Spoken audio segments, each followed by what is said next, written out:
Men aeroportda farrosh bo'lib ishlasam ham, lekin tanishlarim hammasi kazo. Aeroportda xohlagan bo'lmayligi ishga gaplashib qo'yishim mumkin. Faqat ozgina xarajati bor.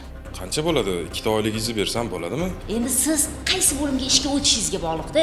Sizlarcha lekin ko'ngilni to'q qilinglar. Faqat naqdmi kartaga tashlab bersam bo'lmaydimi? Bo'laveradi, soqqa bo'lsa bo'ldi.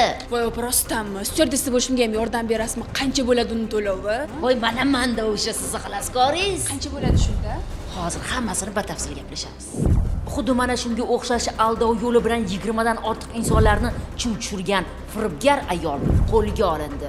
Ichki ishlar vazirligi Transport va turizm obyektlarida xavfsizlikni ta'minlash departamenti huzuridagi tergov boshqarmasi xodimlari tomonidan olib borilgan dastlabki tergov harakatlari davomida 1984-yilda Toshkent shahrida tug'ilgan fuqaro Islom Karimov nomidagi Toshkent xalqaro aeroportida farrosh lavozimida ishlab kelgan.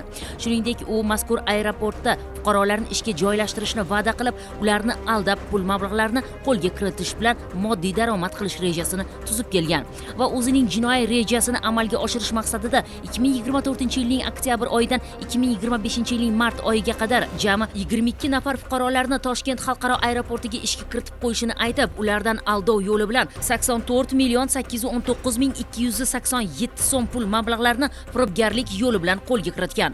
Ushbu pul mablag'larini o'z ehtiyojlari uchun ishlatib yuborgan.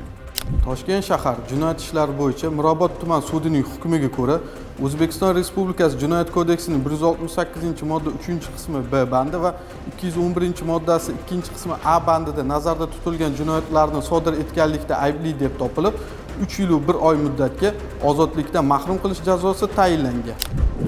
Firibgarlikning oxiri baribir fosh bo'ladi. Qonunni aldashga uringan hech bir inson javobgarlikdan qochib qutula olmaydi. Shunday ekan, har doim halol va to'g'ri yo'ldan yuring.